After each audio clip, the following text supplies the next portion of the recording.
Welcome, everybody. Thank you so much for coming. I'm Karla Dretsky. I'm a postdoc research scientist at Skidmore College in Saratoga Springs, New York. I work with undergraduate students doing soil carbon research with regenerative agriculture practices. I also work with the Soil Inventory Project, TSIP. TSIP is a nonprofit organization that is working to establish a national soil carbon inventory with the aim to support different groups in making informed decisions about soil management and agricultural practices. And I'll let Laura introduce herself. Do you ever work with the Soil Health Institute? Just curious. I just started working with TSIP 4 months ago, so I haven't personally interacted with them, but I do have a slide showing some of their work. So yeah, I'm very interested. They're pretty wonderful. They are, yeah. I'm Laura Sofin. I'm a research scientist at Wolf's Neck Center for Agriculture and the Environment in Freeport, Maine, and it's a position co-sponsored by the University of Maine Cooperative Extension. And I am a member of the Research Initiative for Northeast Grazing Soils, which we'll be telling you about today. And I want to just add, I forgot to mention, so we're going to talk about our research initiative this is us representing a group of scientists that has come together in the fall across many universities, nonprofits, government institutions. Their organizations are represented on this slide. And this work is 2 years of funding provided by Stonyfield, Foundation for Food and Agriculture Research, and TSIP. Thanks. So the session today will be a mix of us presenting and also a lot of discussion with you, we're hoping. So we'll spend about half an hour on slides giving an overview of RINGS, this initiative. We'll share some opportunities for you to get involved by sharing soil carbon measurements you're making or requesting soil carbon measurements with TSIP. And then we have some breakout discussions as well. I was reading the Grazing conference schedule thing, and it says that this year's conference is designed to foster meaningful connection, shared learning, and practical takeaways. So we're aiming to get all three in today. And I want to start by, in extension work, we always say that you're coming today to learn something and also to make a new friend. So just take 30 seconds, a minute, turn to someone near you and introduce yourself, where you're coming from and why you're here.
Thank you, everyone.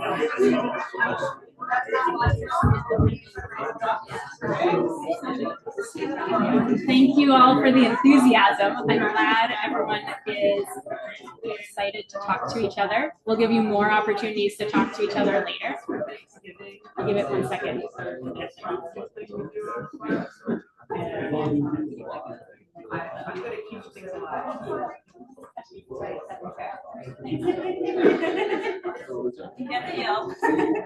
Okay, I want to get a quick sense for all of us to see how many of you are producers yourselves, grow something Okay, how many of you are service providers in some capacity? Great. And researchers?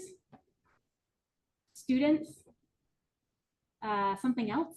Are producers not researchers? No, you can be all of these. We're all learning.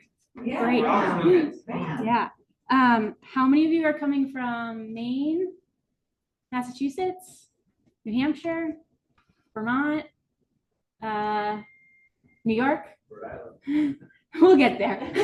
You're small, but not forgotten. Connecticut, Rhode Island, great one.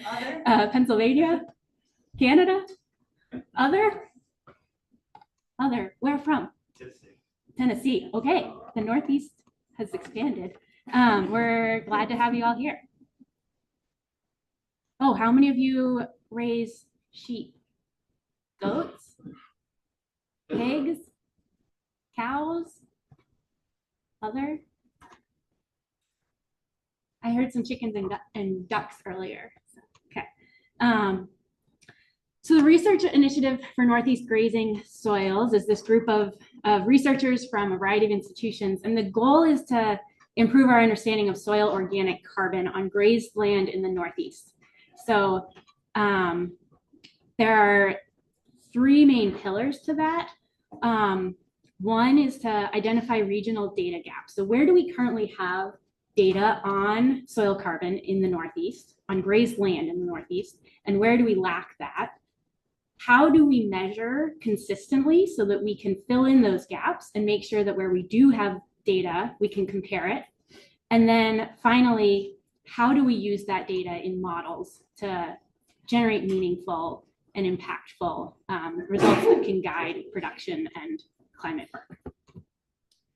Soil carbon, I'm sure many of you are aware if you're here, is one of three primary indicators of soil health. It's a key component of healthy agroecosystems.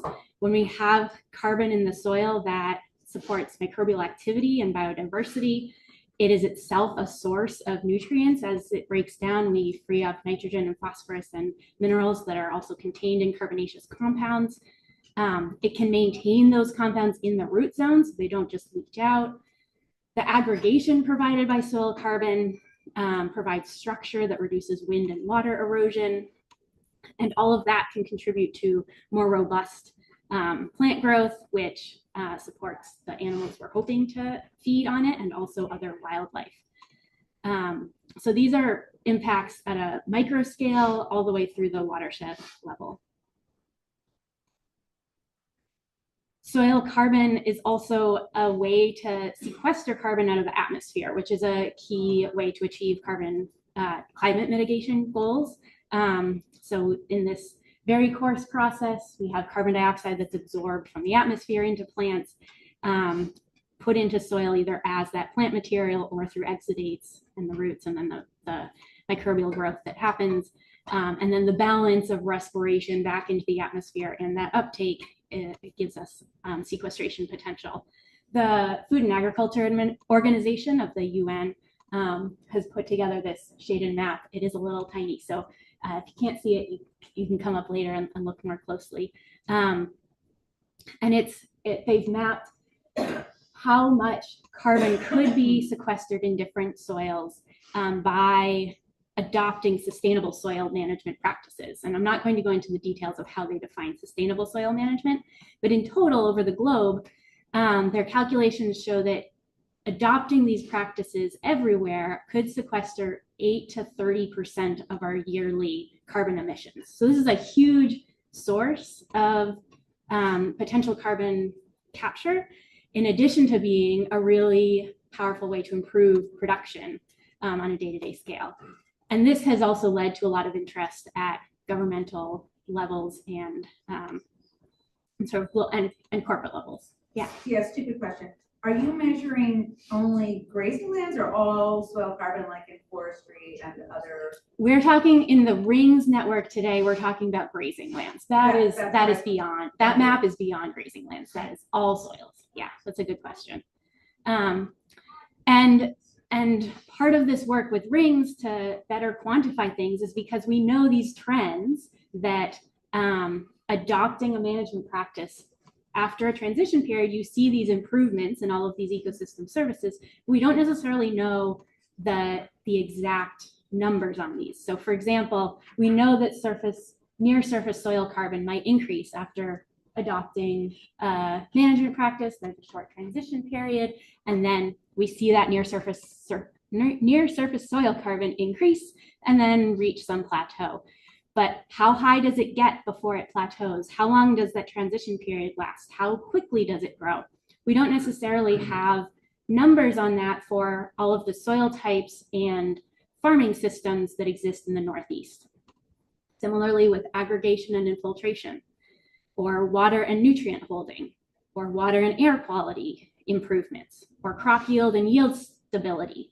How quickly do those respond? How dramatically do they respond? How long does that improvement last? And each of these may respond at different times from one another. Another question? I'm sorry, I'm just a question. This is wonderful. That's why we're here. But I'm also curious, will you go into how quickly it crashes after we have like drought cycles, as we just did, for instance? Yeah, that's a good question. I think a lot of these things we're talking about are things that can improve, right, So you won't be talking about some of the risk factors. to lead to resilience, right, so that we don't, and we're not necessarily talking about a crash after, but how well does something resist a crash, right? But that's a good point. How easily are these then disrupted so you can go back the other way? So I'm going to transition now to talk a little bit more about the Soil Inventory Project that I mentioned earlier, a nonprofit that's working to put numbers on these axes and get a better understanding of accurate soil carbon measurements and how we interpret those measurements so that we can work directly with farmers to interpret data. Just a quick show of hands, who has either ever taken a soil carbon measurement or had someone help them understand soil carbon on their land? Okay, actually a lot of you, so that's really cool. So a major component of TSIP's work is partnering with farmers to measure their soil and develop a baseline of soil carbon on their farm. This baseline tells us how much carbon is present at that point in time, and then continuing to monitor that soil either annually or more or less frequently, depending on the goals of the farmer. That will help us understand how soil carbon is changing over time in association with tracking information about management practices. So the team, I just want to highlight this team at TSIP is spending a lot of time thinking about the tools and the technology that will support the entire soil measurement process, from planning where to sample on your land to interpreting the data. So I'm going to go into just briefly how we do that, and I'm going to introduce Field Vision. So Field Vision is a mobile app and web platform that TSIP built to make it easy for anyone to just use their phone or their desktop to open this app. It's free, it's available to anyone. Create a map of their farm and generate optimized sampling designs based on their goals. So these goals could include soil carbon assessment, but also things like soil fertility, soil health related properties, like water retention that could be informative to drought resilience. And then once TSIP or a farmer or a technical service provider has that soil in a bag, and that bag has that QR code because it's easy to take a geolocated point just using that QR code, then they mail that bag to one of our partner labs. That data is then uploaded back into Field Vision, and automatically that generates a report for the farmer to go back into the app and see an interpretation like plots of their data. So next I'm going to show an example from where we use that approach at Wolf's Neck Farm, which Laura is actively doing research at. So a few years ago, Wolf's Neck, so Wolf's Neck is part of the Stonyfield supply chain. So Wolf's Neck partnered with TSIP as part of a Stonyfield initiative to map soil carbon on the property. Wolf's Neck includes about 600 acres. Not all of that is grazed or hayed, but that's a lot of area to figure out how are we going to sample. There's some diversity in the topography there. And so the one of the key differences in or characteristics, I should say, in TSIP's approach is figuring out where to sample. So you'll notice that this does not look like a W or a grid, right? The sample points are defined based on a lot of those soil properties to capture representative sample throughout this specific land area. So these are each of these individual points is color coded according to the soil carbon measured there. And then that is interpolated with an inverse distance weighted interpolation to then give us these field scale soil carbon measurements. And yeah. So is your stratification, like your sampling design based? Sorry, I didn't hear you. Sorry, is your sampling design based on just like online stuff, or do you go back and forth with the farms? Do you want to? There's some back and forth. There is like an algorithm that they've been using based on like the current research and how to best sample, but it's really based on the goal that the farmer has and also the budget that the farmer has so you can start with the budget and then make your goals from there, or you could start, if you have unlimited budget, you could just say like, we want to capture the goal of stratification is to capture as much variability in soil carbon with the least amount of samples. So what do you mean by back and forth? You mean having humans coming and doing site visits? Or do you mean just an engagement? like on a consulting, Okay. like talking to a technical service provider or researcher Without and a say, site visit? without a site visit. Yeah. Total carbon, is that organic matter? Oh, that's a great. Yeah, Yeah, yeah, yeah. So yeah, organic matter is often used, but soil organic carbon is a fraction of organic matter that is associated with the mineral particles in the soil. So organic matter can include all the leaf, the plant residue, the litter, the roots. But we're talking about soil organic carbon that's like fixed in the soil and associated with that mineral soil. Just a follow-up, so if someone is following really good soil testing protocols, so they're stripping all the organic matter off the surface, they're not going in areas with visible roots, are you gonna have a number closer to normal organic matter samples with this total carbon?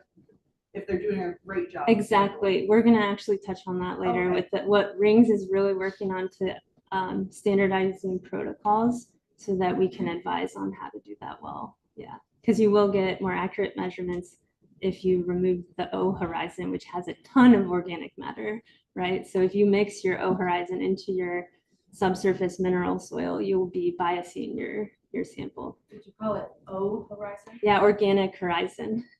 Thank you for pointing out jargon. I think that's really important to raise your hand if there's something you don't understand. So that's just that top layer where you see all the organic.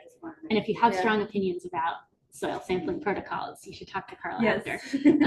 So this, when you look at this map, it's pretty clear right away. We have some regions of really of much higher organic matter. So the warmer colors are higher. Sorry, now I said organic matter. Higher total carbon, and the more towards the center of the farm, this area is lower, relatively lower total carbon. Interestingly, this is the area that we actively graze. And so a lot of times people say, oh, the grazing lands are going to be the ones where you have higher carbon, and these hay fields where you're taking hay off, you're expecting lower carbon. And we see the opposite here. We do spread manure on our hay fields. So there are other processes going on, but this also helps us then focus our future work to think about what are our management decisions if one of our goals is to increase our organic carbon, what are our soil carbon, what are our management decisions that help us achieve. We know now what our local soils are capable of. At the very least, we should be able to get all of these to the same level as the red. So what can we do in other areas to bring those up? And ceteris paribus, is the hydrology pretty much the same around the farm? It's like pretty much the same. anything, is everything else pretty much the same around? It is. Okay. There is diversity within it. Okay. Yeah, we aren't going to go into all the details, that's but I'd fine. love to I talk just- more if you that's want just to. a Yeah. broad- There is like one I of mean, these. my farm is top of the watershed, so I'm very tricky, very many different soils, many different swales. Yeah, this is setting up our discussion wonderfully. Thank you. You're just priming all the ideas. Okay, so something I get really excited about as a researcher is asking, like in that map Laura just showed, like why? Why is that area of the farm higher than these other areas? And so this is showing, this is farms on the x-axis, individual farms in the Stonyfield supply shed, and on the y-axis is soil carbon as a percent. So you can see within each individual farm, there's actually a lot of variability in soil carbon. There's a wide range on the y-axis, all the way from close to 1 all the way up to like 7.6. So that's a huge range in soil carbon, soil organic carbon. And so moving beyond data insights at the individual farm level, TSIP is working with suppliers such as Stonyfield Organic to compare soil carbon amounts across different farms in their supply shed. So it's interesting maybe to Stonyfield to look at this graph and see how these different farms compare to one another. As you're moving along the x-axis, you see some farms are showing higher, on average, higher soil organic carbon than others. But these farms, I want to point out, are spread across the entire Northeast, all the way from New York to Maine. These are very different soil conditions, as you just pointed out, Nam. So depending on soil texture and other things like topography, you're going to have really different impact on the capacity of that soil to store carbon. So to me, it's really interesting to think about how we might identify which farms in this plot have the most potential to sequester additional carbon beyond what they already have. And this might be able to drive investments and target resources to farms that demonstrate a capacity to store more carbon. And so to do this assessment of how much more carbon could soils on these individual farms be storing, we really need to assess the regional context around those individual farms and provide a local context for a target amount of carbon that an individual farm can be aiming for. So that's the goal. This is an ongoing area of research. Various groups are working on this research to develop what we are calling regional benchmarks. So those targets for how much carbon could I be storing, we call benchmarks. This would allow farmers to understand how moving towards different practices that are more regenerative could result in an X amount increase in soil carbon on their farm. So I don't want to get into the details of the methods for the purpose of just like time in this talk, but this is something that the Soil Health Institute is working on and doing some really great work on comparing. This is showing farms, multiple fields with different cropping, or the same cropping system with 2 different management practices, kind of status quo, business as usual in the brown color, and then soil health practices in blue. And then they're comparing that to what they call their reference site, which is a pasture system. And so this gives farmers or different farmers that are following in these different management types something to aim for. Like if I change my practices, I could move the needle on carbon on my farm. And so this is really a complex subject to be able to create the regions of interest that we want to be able to kind of characterize farms within those regions. And so this brings me to the work of RINGS, or the Research Initiative for Northeast Grazing Soils. We are working as a collective group to, and we're bringing, I should say, like RINGS is a collaboration of a dozen or more scientists that are working in different, mostly academics that are involved in some capacity in active soil research, but experts from different areas of agricultural science as well, working to discuss the gaps in soil carbon research for grazing soils across the Northeast and how we can begin to fill those gaps. So next, I'm going to just move through the 3 goals of RINGS that Laura has set up earlier. And the first one is identifying soil carbon data across the region that can be used for research. And so we started, as I mentioned, in the fall, working together. And one of the first things we did as a group is we put together this data tracking survey so we could gather initial information about what soil carbon exists for the Northeast. And we have a QR code up here that links to that survey. It's really short. It's like 10 questions. We also have some postcards that you can take. And really, this is not asking people for their data. This is just saying, like, where is the data? Where do we have information about soils?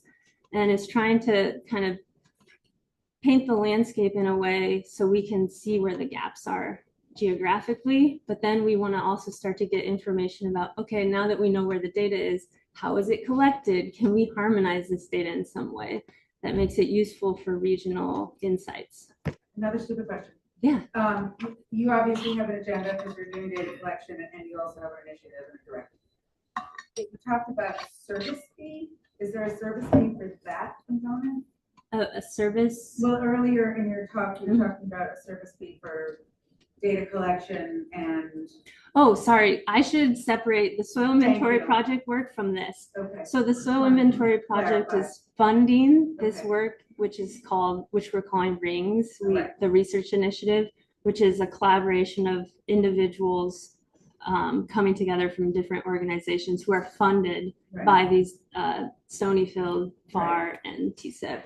And so that was a different kind of, TSIP's work is Right. separate. Yeah. So how does one get in?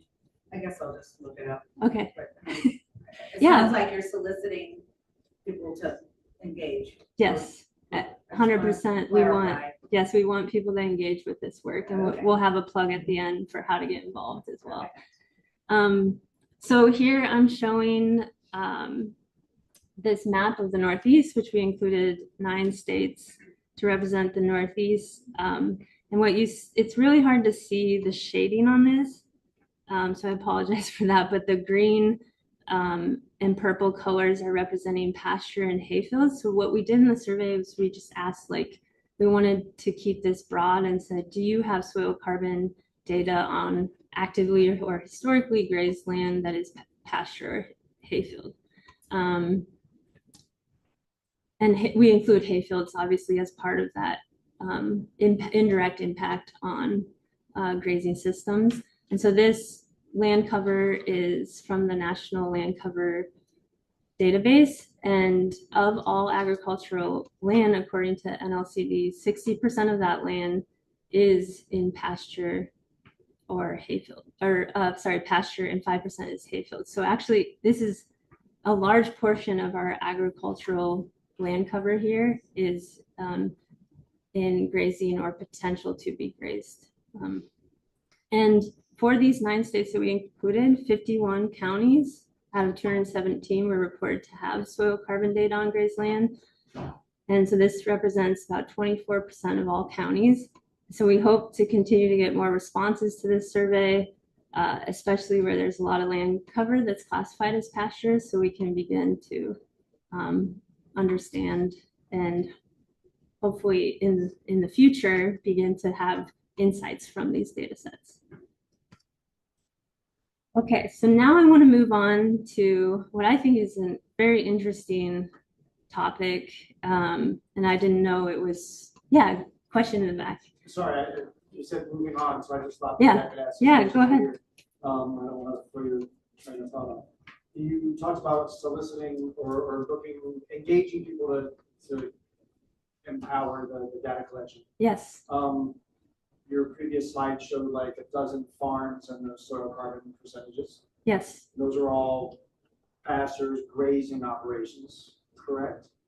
I think so. And you're talking about pasturing and hayfield.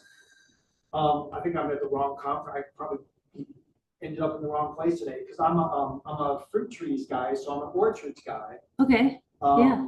And I'm always working with people to like stop with the burn piles and just radial pruning and let material stay at the ground beneath the trees and build your nutrients and your carbon. Yeah. And the overlap I see here is I'm just going to encourage you to include a few orchards and just open meadows in the mix with the pastures and the hayfields, because more people are doing agroforestry and actually grazing the cows and the sheep in amongst the orchards. Okay, yeah, That was the gist of the that's a question. very Yeah, good point. yeah. So including more agroforestry, silviculture kind of like Yeah. systems in this survey. Yeah, thank you for that. That's a really good point. Just curious about that 60%. Does that include silvopasture? Does that include lawns? Does that include? This is a great question. It's an agricultural, so it's like classified as agriculture in the database. So it's using NAS data, but then they use the land cover, National Land Cover database, which is a USGS product, I believe. So I don't know specifically, like, I just know it's classified as pasture or grassland. And it's under like an agricultural classification. So I don't know if lawns get, Yeah. I don't think so, because that would be in an urban, but do you know where? I agree with that. Oh, okay, yeah, You don't think it's includes? I think most lawns would be urban. yeah. I think they would mask the urban layer so you wouldn't see the lawn showing up.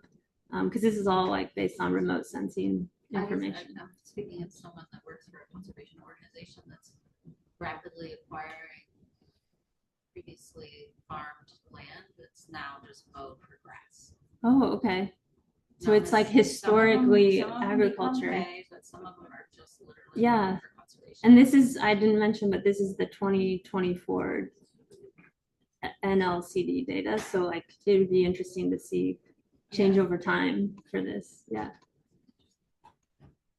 Okay, so I'm going to move on to talk about our second goal or pillar that we're focusing on with rings is standardized sampling protocols, so we can ensure we are able to compare across different soil collection efforts across the Northeast region.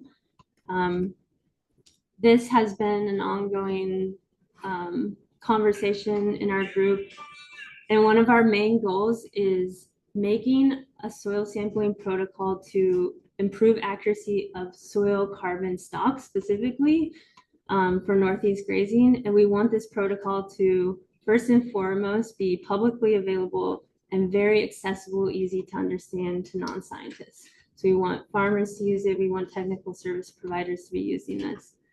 What's come up is when we review all the published protocols that are available online for how to sample soils for soil carbon stocks, we see that there needs to be some nuance added for the Northeast. And what has come up is we have really rocky soils, and we need some advice on how to take these measurements in rocky soils in a way that reduces error and bias. And then another is that we need to capture, and we touched on this early, like we have topography here. We're not the Midwest where we have flatter, huge landscapes that are, I don't want to say homogeneous, but more homogeneous than our diverse, topographically diverse, but also diverse in the management and different operations happening within a farm. So how can we design our samples to capture that management data as well as that soil data? And then the last thing that is a big topic of discussion when we're making this protocol is how to account for changes in bulk density over time. So in order to calculate a stock of carbon, the mass of carbon in a volume of soil, we need a concentration of that carbon. You send the soil sample to the lab, but you also need to know the bulk density. You need to know, you need to be able to do the calculation from concentration to mass, or like milligrams per hectare. So mass over a land area, milligrams per hectare or tons per acre of carbon. So capturing that bulk density accurately is really important. I want to just, we have a question here about protocols. Okay. There's a lot of protocols out there. Yeah, I want to raise a hand and who has ever read a soil sampling protocol? Okay. And then Okay, who has ever made a modification to a soil sampling protocol? Okay. I have a question. What is a shape file? I'm speaking of that. Some of the Yeah. terminology seems to change over the years. And I Um, may not know if there's shape files. A file is a file format to encode basically a polygon on a map. So it's commonly used in GIS. Are you trying to enter some? I am, and, we've been doing it over We 40 can- years, so Yeah, maybe we can touch base during the that's fine. breakout. Okay, I'd love to talk more about protocols too, because we're thinking a lot about this right now. So people that are interested in that subject, I'd love to talk to you one-on-one. But the last pillar I want to bring up is that we have a whole subgroup of rings that's dedicated to assessing process-based computer models. So we use models to capture soil carbon and greenhouse gas emissions. These models, the intention of them is to predict into the future.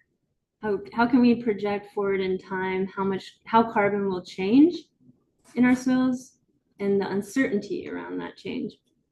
And a lot of these models have been built for soils in the Midwest or rangeland landscapes when we're talking about grazing.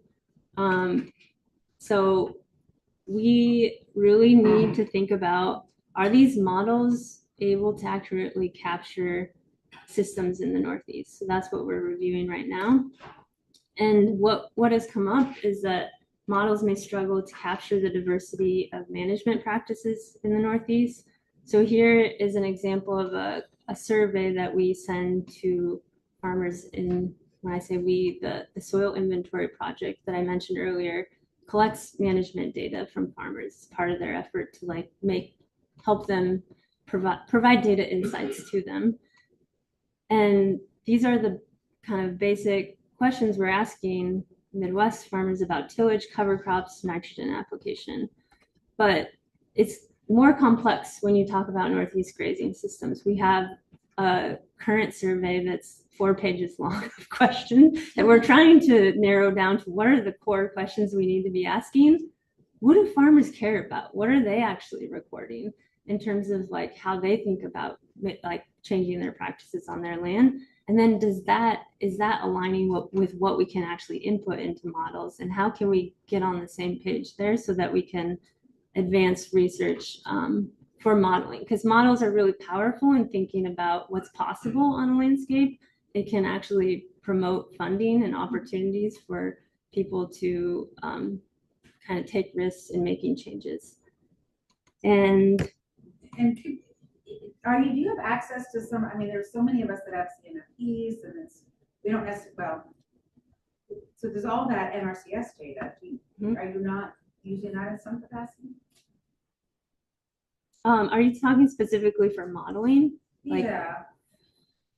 That's a great question. This is not my area. I'm not the modeler, but yeah, there's so many gaps. There's a lot of data, but the more I am talking to folks that are in this the Northeast grazing and trying to think about regional data and how we can calibrate models, there's actually not that much available data. Well, that's what I was wondering, and so if the USDA yeah, NRCS shares or not.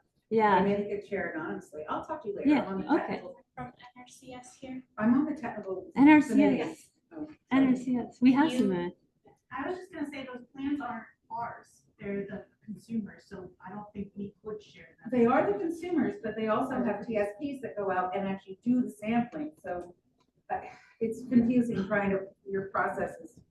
But it may not be publicly available data then, even if it's a public employee. But who's it bears doing a conversation. Definitely. And that's a ongoing conversation with TSIP and rings, is how we can, when we identify this data, is there a way we can harmonize it that protects farmers' privacy, their autonomy, so they're not, and we think that could be very powerful for informing practices in the region while still having the landowner's consent, protecting their privacy. There's also healthy soils programs. Mhm. And Yeah. there's just so much data being collected. All these different layers. We'll talk. Yeah.